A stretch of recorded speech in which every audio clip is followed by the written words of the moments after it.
dans ma cuisine. Aujourd'hui, on va faire une recette de chips barbecue keto. En fait, c'est pas mal une recette de craquelin, mais ça plaît vraiment à l'esprit de se dire qu'on mange des chips parce que c'est assez difficile à trouver. C'est une recette qui est super archi simple. Comme je vous dis, là, c'est une recette de craquelin. Vous pouvez vous en servir comme grignotine, pour étendre des choses. Vous pouvez vous en servir comme crouton à tartare. Je l'ai déjà même fait en pizza, croûte mince. Qu'est-ce qu'on peut faire d'autre? Puis là, ben, justement, je vais les assaisonner au barbecue. Fait que ça va nous donner des chips barbecue. Vous allez voir, c'est archi simple.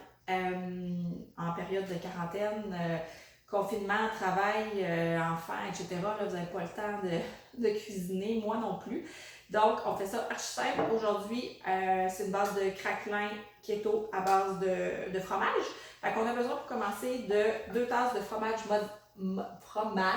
mozzarella que vous allez râper. Ça se fait au micro-ondes. Puis là, ben, on met 30 secondes. Vous allez faire cuire au micro-ondes dans une tasse ou un plat qui va au micro-ondes votre 2 tasses de fromage mozzarella. 30 secondes, vous allez faire 3 fois 30 secondes. J'ai fait 3 fois 30 secondes en brassant à chaque fois. Fait que là, le but, c'est de faire fondre complètement le fromage mozzarella. Puis après ça, ben, on va rajouter les prochaines étapes. C'est sûr que bon, je vais essayer de ne pas trop faire de bruit, là, micro-ondes, papier parchemin, c'est quand même assez bruyant. Fait que premier 30 secondes, ça a commencé à fondre. On fait tout simplement le brasser légèrement. On remet un autre 30 secondes.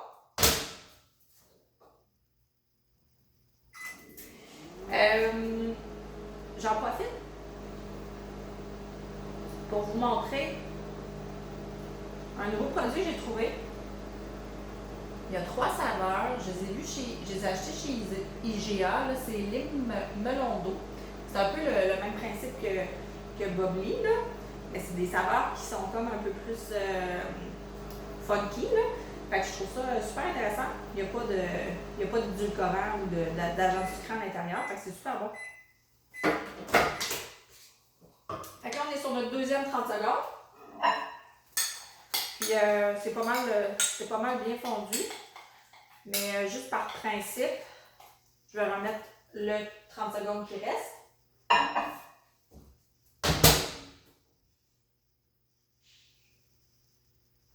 Deuxième 30 secondes. Fait que là, pendant que ça termine comme ça, on a préparé nos ingrédients qui vont aller à l'intérieur, qui vont servir à faire la pâte à craquelin ou à chips. Vous avez besoin de farine d'amande. On parle de 3/4 de tasse de farine d'amande. On a besoin du psyllium en poudre. J'ai 2 cuillères à soupe de psyllium en poudre. Et j'ai les épices qui vont aller dans mon craquelin.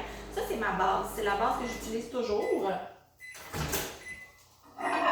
C'est chaud.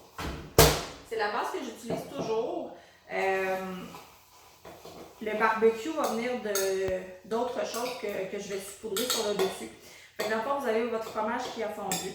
Vous ajoutez tout simplement à l'intérieur votre farine d'amande, votre poudre de psyllium et les épices que je mets, c'est une demi-cuillère à thé de poudre de paprika, 1/4 de cuillère à thé de sel d'ail, puis 1/4 de cuillère à thé de sel d'oignon. En fait, moi, ce que j'ai à la maison, c'est des sels d'oignon puis d'ail. Vous pourriez mettre de la poudre d'ail puis de la poudre d'oignon tout simplement, mais il faudrait rajouter du sel dans le mélange. Fait que là, vous mélangez votre poudre à travers le fromage. Puis là, vous allez voir que c'est pas super facile à mélanger. Ça a l'air un peu étrange. Vous faites du mieux que vous pouvez. Puis vous allez renvoyer ça au micro-ondes. Un autre 30 secondes. Là, le fromage va refondre parce que là, il a pas mal figé.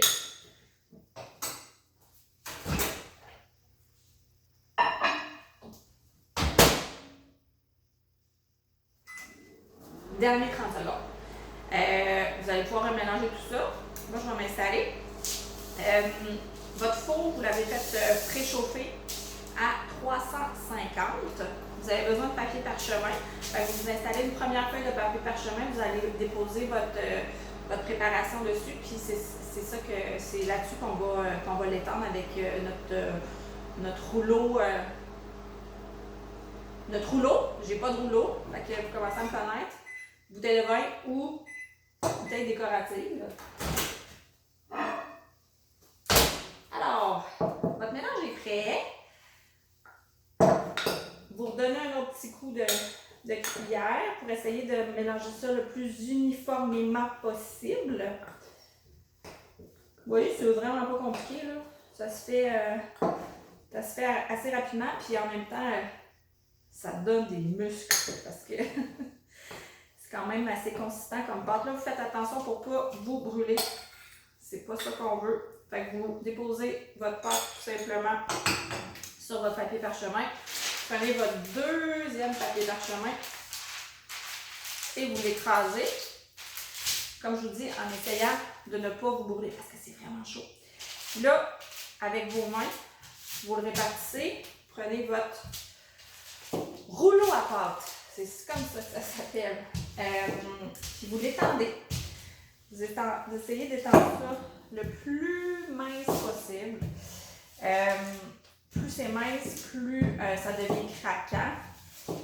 Si, admettons, là, vous faisiez une croûte à pizza mince avec, moi, je vous suggérerais, bon, on arrêterait là. On ne veut pas que ça soit trop épais. Là, c'est pas obligé d'être super beau, là. C'est pas obligé d'être une super belle forme ronde et ovale, là. Alors, si je le faisais pour une revue de cuisine, je m'arrangerais pour que ça soit beau, là. Mais là, c'est pas le cas. Fait qu'on essaye de l'étendre le plus plat possible, le plus régulier possible. Je pense que ça va être beau. Voilà. Moi, je vais faire deux versions. On enlève le papier parchemin. Vous gardez là, sur le papier parchemin, vous allez l'envoyer au four. Fait que vous avez votre surface. Petit outil pour découper la pizza. Sinon, vous pouvez y aller au couteau, mais moi, je préfère. Moi, je vais faire la moitié pas assaisonnée parce que Tipette, le barbecue, les épices barbecue, c'est trop piquant pour lui. Puis, sur les miennes, je vais mettre beaucoup d'épices barbecue parce que j'aime vraiment ça. Fait que vous essayez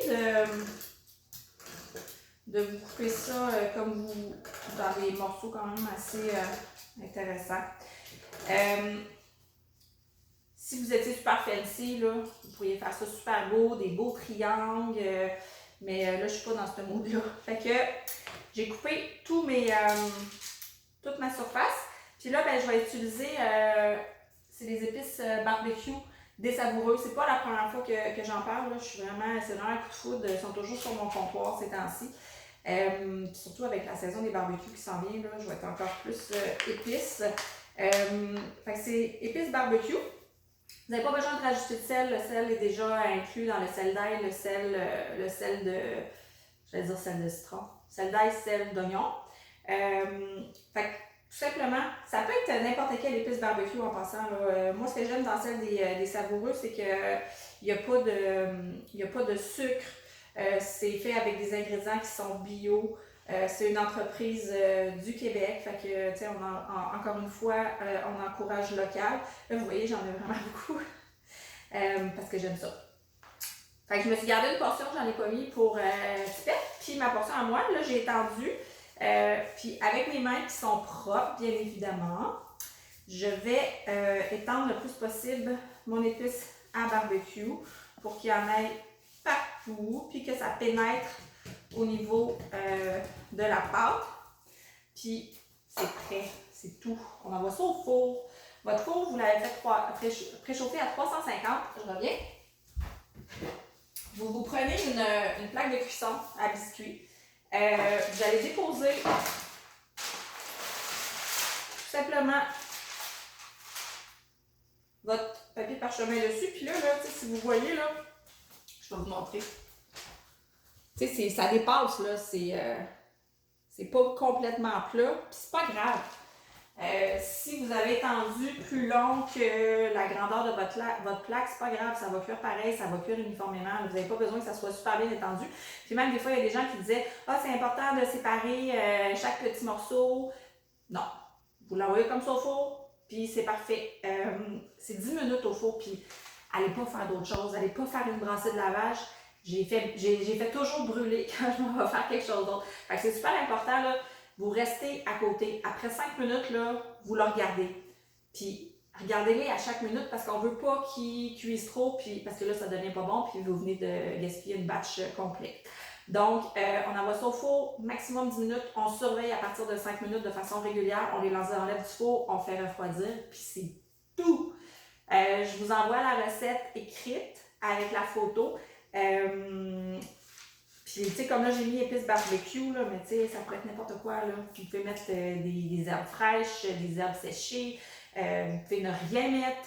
Fait que c'est vraiment une recette qui est tout allée. Pour les gens qui ont envie de craquer sous la dent, là, ça fait vraiment du bien, ça fait réconfortant. On est content. Fait que moi, je vous laisse. On se revoit la semaine prochaine pour un prochain Keto Show. J'espère que vous avez apprécié.